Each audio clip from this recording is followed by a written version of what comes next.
প্ৰায় 13 বিঘা মাটিত তেওঁ অমিতা খেতি কৰিছে। 24 বছৰে খেতি কৰি এটাও খেতি মোৰ এনেকুৱা যোৱা নাই যিটোৰ পৰা নেকি মোৰ মূল পইচাটো অহা নাই। অমিতা খেতিটো আপোনাৰ বহুত লাভজনক খেতি, ইয়াত বেমাৰ আজাৰো কম।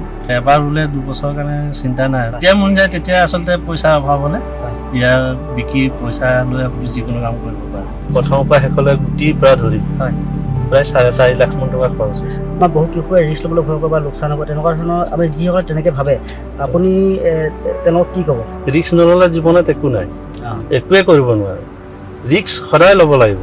ৰিস্ক ল'লে ৰিস্ক লৈ খেতি কৰক। প্ৰায় 1000 টকা এটা এজোপা গছত আহিব বুলি মই আশা কৰিছোঁ। 5000 মান আছে, 5000 মান পুলি আছে। হয়।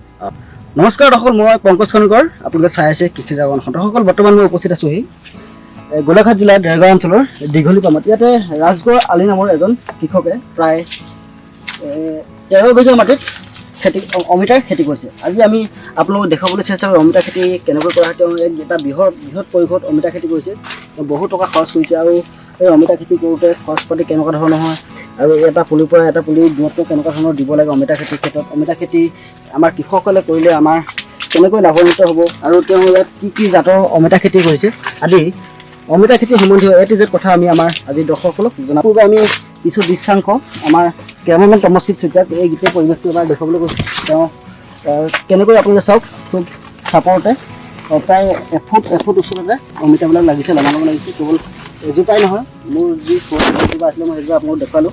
চাওক আপোনালোকে প্ৰায় 13 বিঘা মাটিত তেওঁ অমিতা খেতি কৰিছে। দাদা নমস্কাৰ। নমস্কাৰ, আপোনাক আমাৰ অনুষ্ঠানলৈ স্বাগতম জনাইছোঁ। ধন্যবাদ। দাদা, এইবাৰ আপুনি অমিতা খেতি কৰিছে, কিমান বিঘা মাটিত অমিতা খেতি কৰিছে? ইয়াত প্ৰায় 13 বিঘা মাটি মোৰ অমিতা খেতি কৰা হৈছে। এইবাৰ আপুনি অমিতা খেতি প্ৰথম কৰিছেনে ইয়াৰ আগতেও কৰিছিলে? মই লকডাউনৰ পিছত 1 বিঘামান কৰিছিলোঁ। অন্য খেতিৰ সলনি আপুনি অমিতা খেতিটো কেনেকুৱা এটা উদ্দেশ্য লৈ বাছি ল'লে? আচলতে অমিতা খেতিটো আপোনাৰ বহুত লাভজনক খেতি, ইয়াত বেমাৰ আজাৰো কম। হয়। আৰু এবাৰ ৰুলে 2 বছৰৰ কাৰণে চিন্তা নাই আৰু যেতিয়া মন যায় তেতিয়া আচলতে পইচাৰ অভাৱ হ'লে ইয়াৰ বিকি পইচা লৈ আপুনি যিকোনো কাম কৰিব পাৰে। 13 বিঘা মাটিত অমিতা খেতি কৰিছে আৰু এই 13 বিঘা মাটিত মানে অমিতা খেতি আৰম্ভ কৰাৰ পৰা বৰ্তমানলৈ কেনেকুৱা ধৰণৰ খৰচ পাতি হৈছে এই বিষয়ে আমাৰ দৰ্শকসকলক অকণমান কওক। গোটেইখিনি মানে এতিয়ালৈকে প্ৰথমৰ পৰা শেষলৈ গুটিৰ পৰা ধৰি প্ৰায় 4.5 লাখ মান টকা খৰচ হৈছে। ইমানখিনি টকা মানে এনেকৈ হেৰিয়ত ভৰাই দিবলৈ ভয় লগা নাছিলে? হয় মানে কি আৰু চাওক, মই 2000 চনৰ পৰা খেতি কৰি আছো। খেতিটোৰ বিষয়ে ধৰি লওক মই অলপ অভিজ্ঞতা হৈছে, সেইকাৰণে এটা সাহস মানে পাইছো যে মই কৰিব পাৰিম বুলি।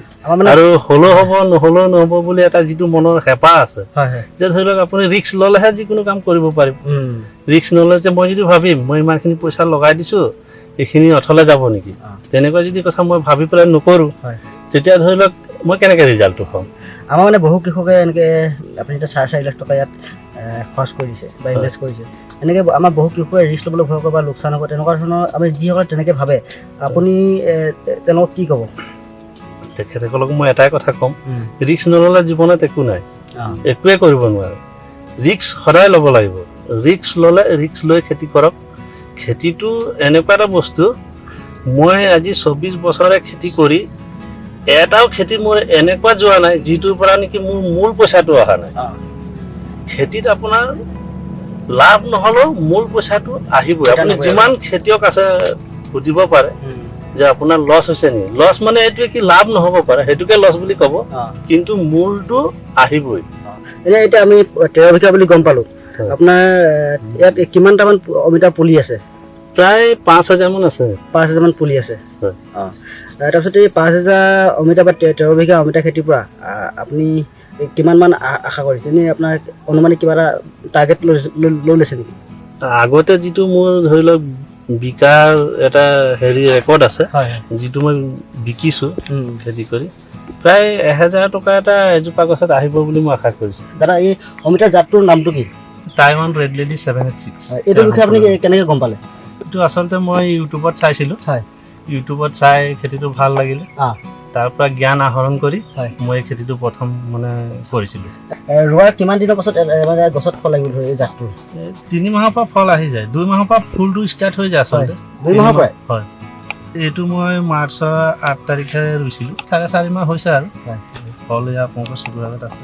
দৰ্শকসকলক আমি এবাৰ জনাবলৈ চেষ্টা কৰিম এই দাদাই যিটো অমিতা জাতৰ ইয়াত খেতি কৰিছে এই জাতটো অমিতাৰ বাবে কেনেকুৱা ধৰণৰ মাটি ভাল আৰু তাৰ মাটিৰ প্ৰস্তুতি কেনেকৈ চলাব লাগে ইয়াৰ পদ্ধতি সম্বন্ধে আমি দুটামান কথা দাদাৰ লগত পাতিবলৈ চাম। দাদা এই যিটো ৰেড লেডি খেতি কৰিছে অমিতাৰ এই জাতটো অমিতা খেতিৰ বাবে কেনেকুৱা ধৰণৰ মাটি উপযোগী?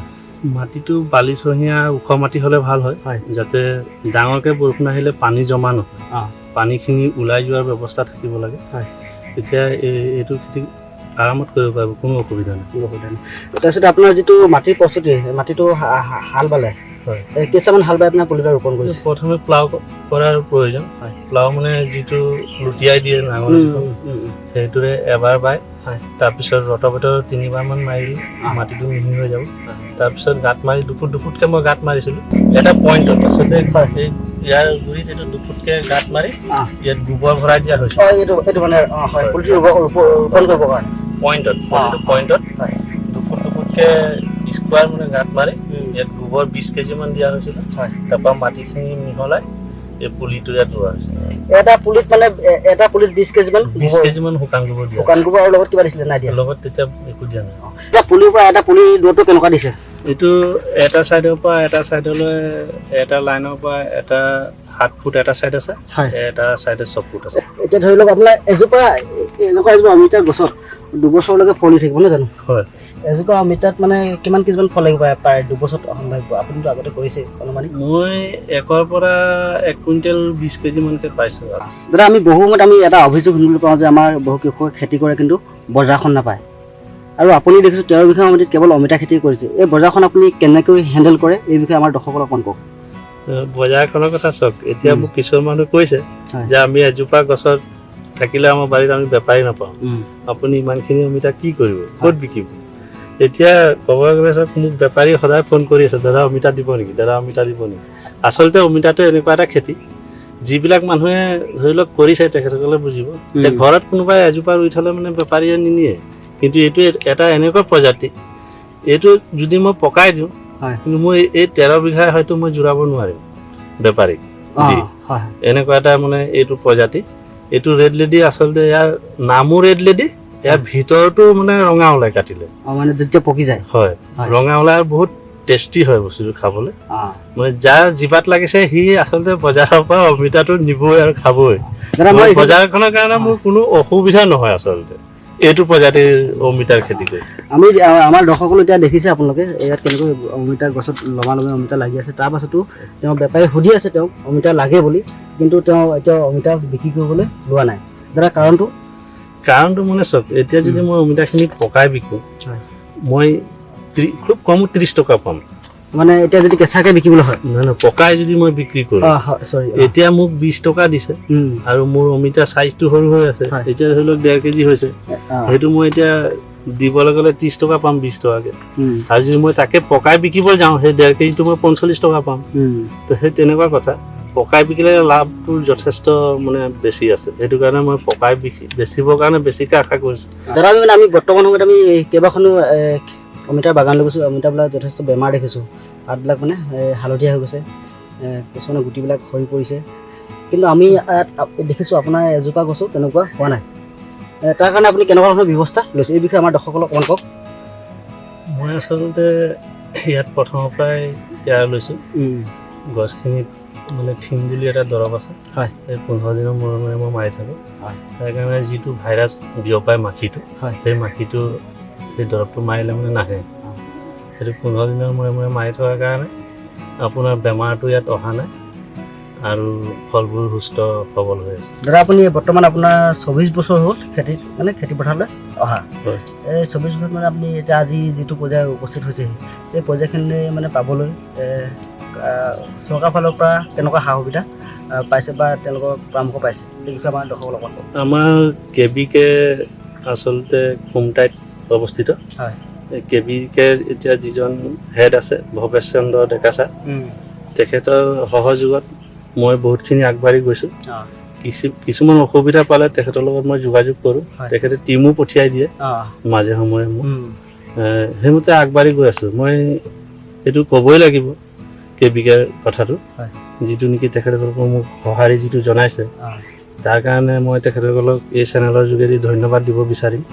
আৰু যিটো ডিপাৰ্টমেণ্ট আছে আমাৰ জিলা কৃষি যিটো মানে কৃষি বিভাগ কৃষি বিভাগ হয় তেখেতসকলৰ অলপ মানে হেমাহি আছে হয়। কৃষকৰ প্ৰতি। আপুনি কিবা মানে ধৰক আপোনাৰ বহু স্কিম থাকে কৃষকসকলৰ কাৰণে তেনেকুৱা স্কিম পাইছে নেকি স্কিম মানে ধৰি লওক ইৰিগেশ্যনৰ কাৰণে বা তেনেকৈ মই একো সুবিধা পোৱা নাই হয় আচলতে মই এইবোৰ বিচাৰি যোৱাও নাই মোৰ সেইখিনি নিজৰ আছে কাৰণে থকা বস্তুটো আৰু বিচৰা নাই মই কৃষি বিভাগটো আচলতে খেতিয়কক যি ধৰণে গুৰুত্ব দিব লাগে আছে সেইমতে দিয়া মোৰ মানে চকুত পৰা নাই। আপুনি কেনেধৰণে গুৰুত্ব দিব লাগে বুলি ভাবে কৃষি বিভাগে? চাওক এতিয়া মই যেতিয়া এইটো প্ৰথম খেতি কৰিছিলোঁ তেতিয়া কৰোঁতে তেখেতসকলক মই এখন এপ্লিকেশ্যন সহ জনাইছিলোঁ যে মই গোলাঘাট ডিষ্ট্ৰিক্টৰ ভিতৰত আপোনালোকৰ আণ্ডাৰতে মই 18 বিঘা মানে ভোট জলকীয়া 5 বিঘা আৰু 13 বিঘা অমিতা কৰিবলৈ হাতত লৈছোঁ। আপোনালোকে মোক অলপ সহায় সহযোগ কৰিব, মোক অলপ মালচিন পেপাৰ যোগাৰ ধৰিব আৰু সাৰ অলপ যোগান ধৰিব। তেখেতসকলে সেইটো সময়ত ইলেকশ্যনত ব্যস্ত আছিল। মোক ক'লে যে আপোনাৰ এপ্লিকেশ্যনটো আমি ৰাখিছোঁ, এতিয়া আমাৰ হাতত বস্তু নাই, আহিলে মানে আপোনালোকৰ যোগাযোগ কৰিম। আৰু আজিলৈকে তেখেতসকলৰ পৰা মই কোনো ধৰণৰ সহায় নাপালোঁ আৰু মনত দুখ লাগে। আগে পিছে সহায় কৰিছেও, নকৰা নহয়, আহি গৈ থাকে, কিন্তু ইমান বৃহত্তৰ এৰিয়াত অমিতা খেতি এটা মই কৰিছোঁ, যদি বিভাগৰ পৰা এপাক অহা হ'লে মোৰ হয়তো আৰু উৎসাহ জাগিলহেঁতেন, মোৰ দৰে আৰু খেতিয়কৰ উৎসাহ জাগিলহেঁতেন। তেখেতসকলে মোক দিব নোৱাৰিলে তাৰ কাৰণে মোৰ দুখ লগা নাই।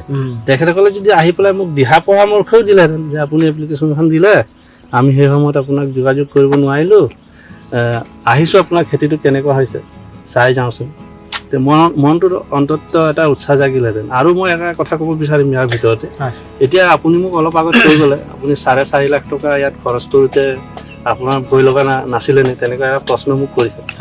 তো মই ভাবোঁ যদি কৃষি বিভাগে অন্তত সাৰ চাৰ দিব নোৱাৰিলেও গুটিখিনি যদি আমাৰ খেতিয়কক যোগান ধৰে, এতিয়া ইয়াত 10 গ্ৰাম গুটিৰ দাম 4500 টকা, যদি কৃষি বিভাগে গুটিটো যোগান ধৰে নিশ্চয় বাকী খেতিয়ক যিবিলাক আছে সেই খেতিয়কবিলাকে খেতিটো কৰিবলৈ আগ্ৰহী হ'ব বুলি মই মোৰ মনত মানে ধাৰণা কৰোঁ। গুটিটো কিনিবলৈ সাহস নকৰে আচলতে খেতিয়কে, সেই গুটিটো যদি কৃষি বিভাগে দি দিয়ে এনেকৈ ভাল উন্নত জাতৰ, তেতিয়া মই ভাবোঁ নিশ্চয় খেতিয়কে কৰিব আৰু আগবাঢ়ি আগুৱাই যাব বুলি মোৰ আশা।